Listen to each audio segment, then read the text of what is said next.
Hi, well, I've been working on a script for a while. I have a break from work on the GH7, and I keep going down many rabbit holes in the script, and I've actually filmed a bunch of footage with the GH6 here to illustrate some of these issues. But I'll never get this video done because there's too many rabbit holes, and so I'm just going to do it off the cuff right here, and either you get it or you're not going to get it. Also, when I go into some of the technical issues of these cameras, many people watch YouTube, they don't understand them, so they downvote me and they get all upset, and I don't know what to do about that. I mean, I can't fix if you believe something that isn't true. So of course, the first thing I'll say about the GH7 having the 32-bit float, again, Panasonic is advertising it as that you don't need the gain knob anymore, and it reduces clipping, and those are completely false. The only way they can reduce clipping and do away with the gain knob is if you put a limiter in. And a limiter technology has been around since, I don't know, 30s, 40s, when radio first began. This isn't a new technology. I mean, they call it different things: automatic gain control, specialized gain control. I mean, there are a bunch of marketing terms for it. But anyway, so that aspect of the GH7, if you buy it for that, for me, all right, buyer beware. But again, I'm not going to get into the whole technical issue here.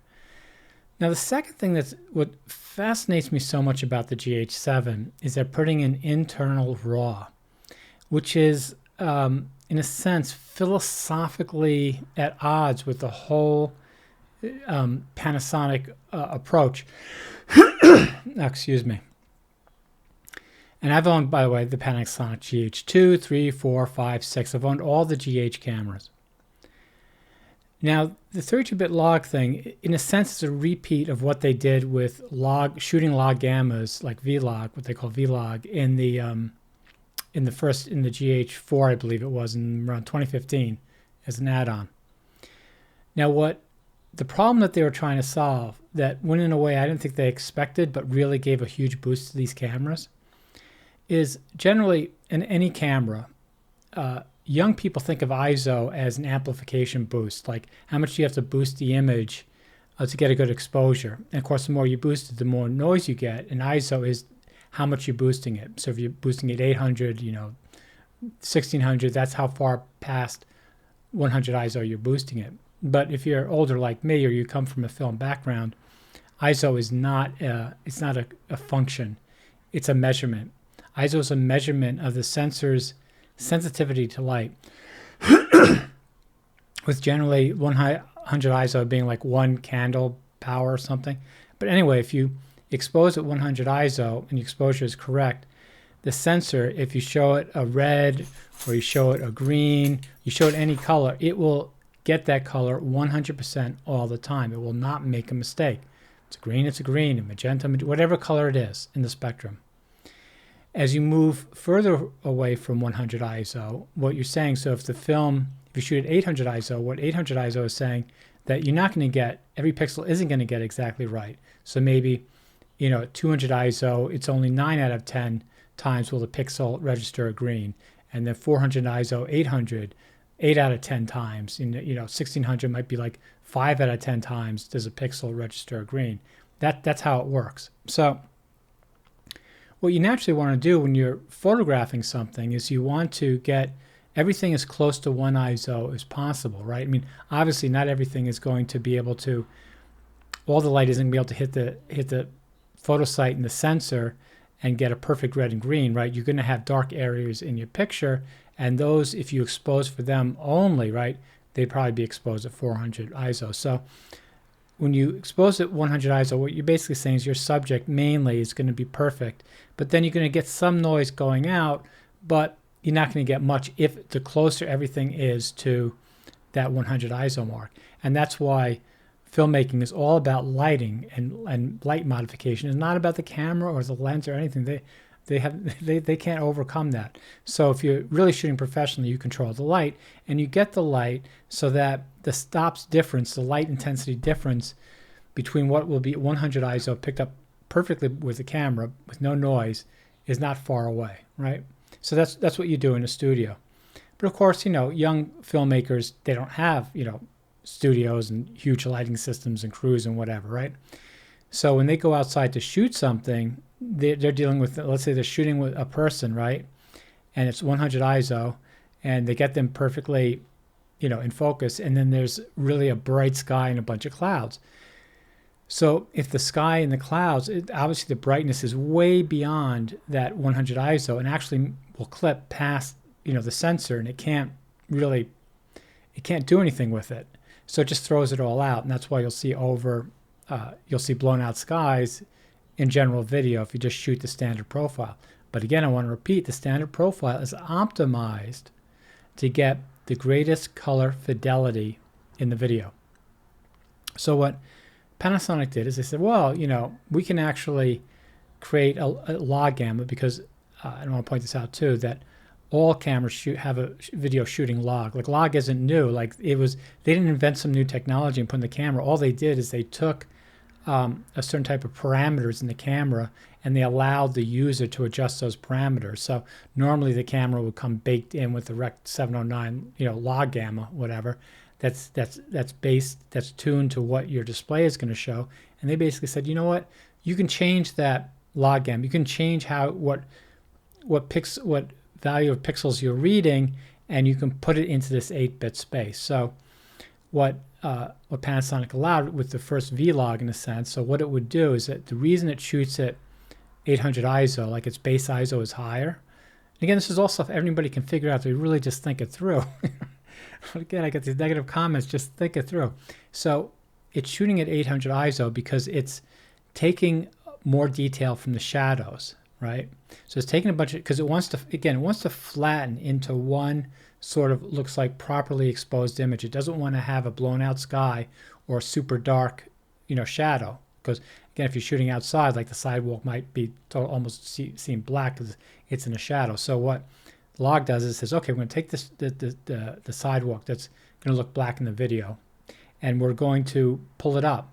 Now that's going to add a lot of noise, right, to the video. But let's leave that aside. And then the second thing it's going to do is say, okay, we're going to pull up the shadow, but what are we going to do about the blown out sky? Well, what we'll do is we'll take some readings from the blown out sky, and we're going to exchange them with, because again, 8-bit, you only have 256 shades of the 3 primary colors. So we're going to take some of that detail, right?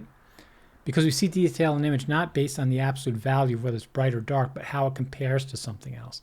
So we're going to take those relative values in the sky, and we're going to pull them down. We're going to throw out some of the pixels we have that would sort of need to get good color, and we're going to put that down. So now what you have with Vlog is ultimately you have an image that actually has much less colors than shooting a regular log profile.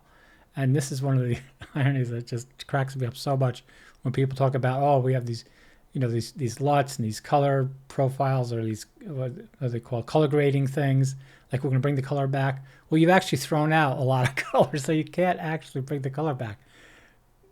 Again, not going to go down that rabbit hole. So anyway, there are two reasons why in 2015 that people would like that look. One, a lot of the young filmmakers like horror films and dystopian films, so you get that look naturally. The dystopian look is a desaturated, like color screwed up image where everything is sort of like flattened.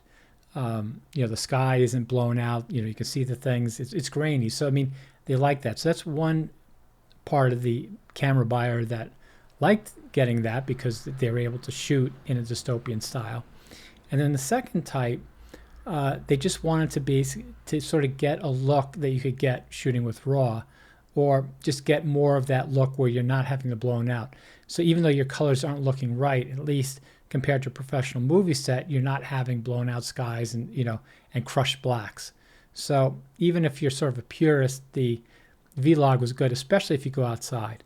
But using Vlog indoors in a studio is, again, to me, absolutely, it's the same thing as like people who believe 32-bit float. They just do not understand the technology.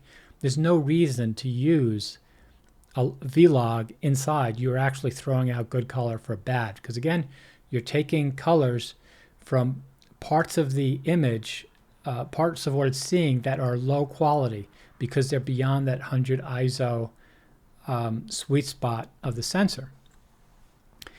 So the point I want to make in this video, where are we now? 9 minutes. So the interesting thing to me about the GH7 is RAW like the enemy inside? Because, like I said, the nice aspect about the GH5, when Panasonic introduced it did give the filmmaker options to go outside and get a certain type of look that it couldn't get normally with the standard profile. And that's all good. Now, again, it spun out of control, and it created this cottage industry of color profiles, and it created a lot of misunderstanding about what it's doing and people believing they're getting better color with S-Log.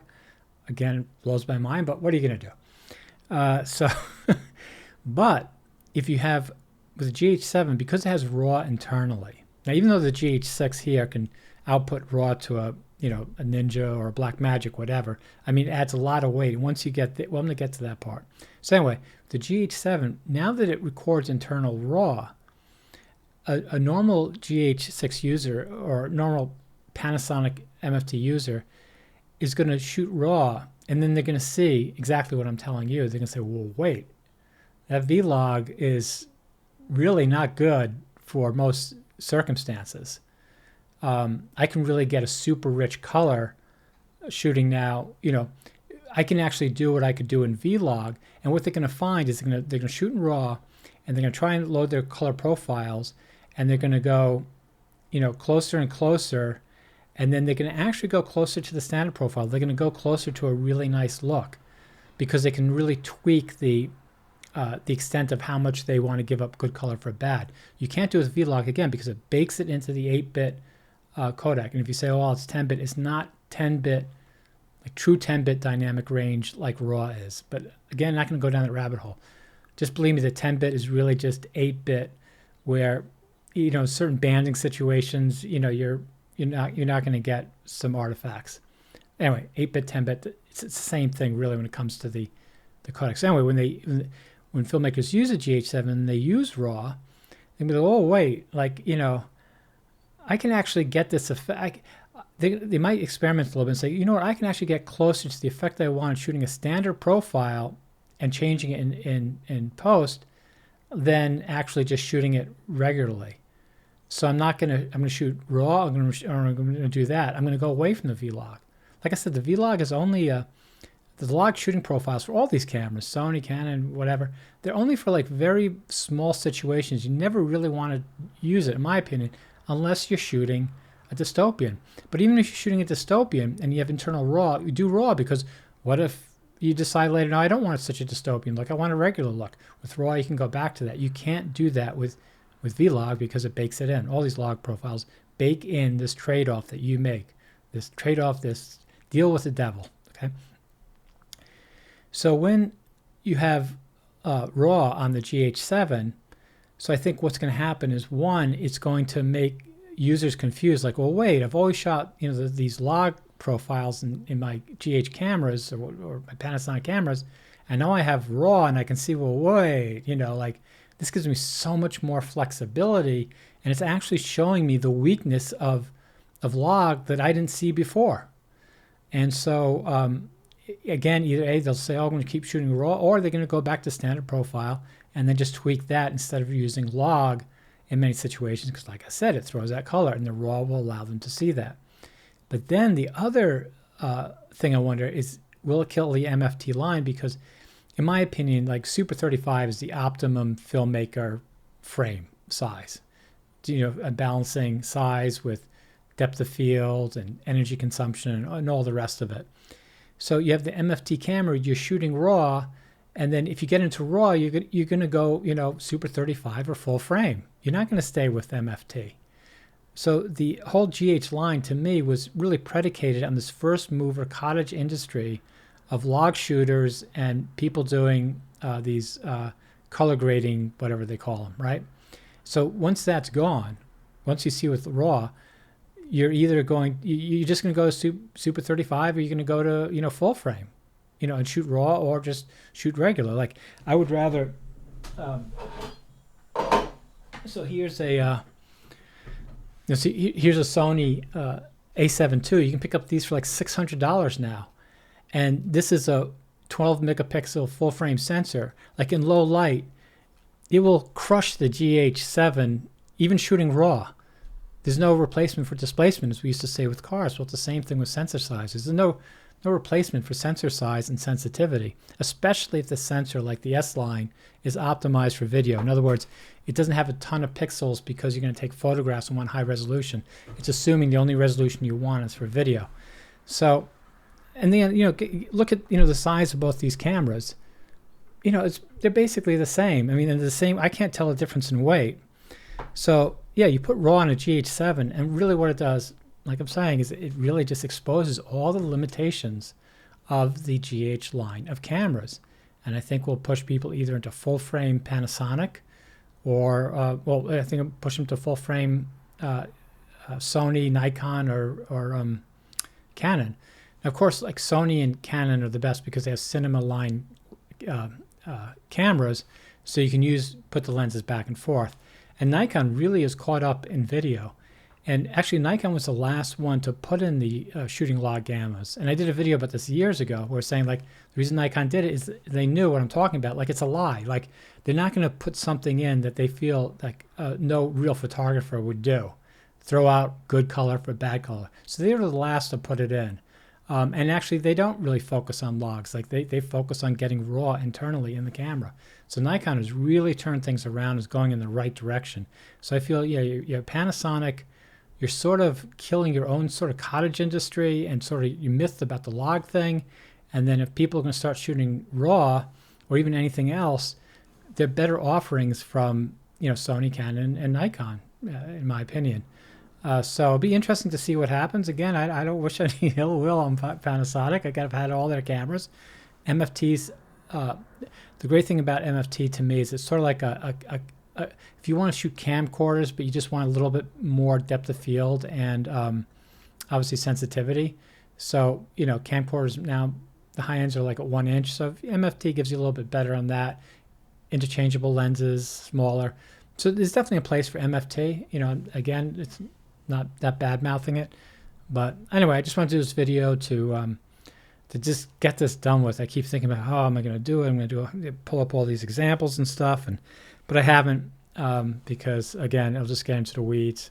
You can either believe what I'm saying or not believe what I'm saying. Anyway, if you made this far and you found it interesting, great. If you have any questions, please ask them in the comments. Thanks for watching.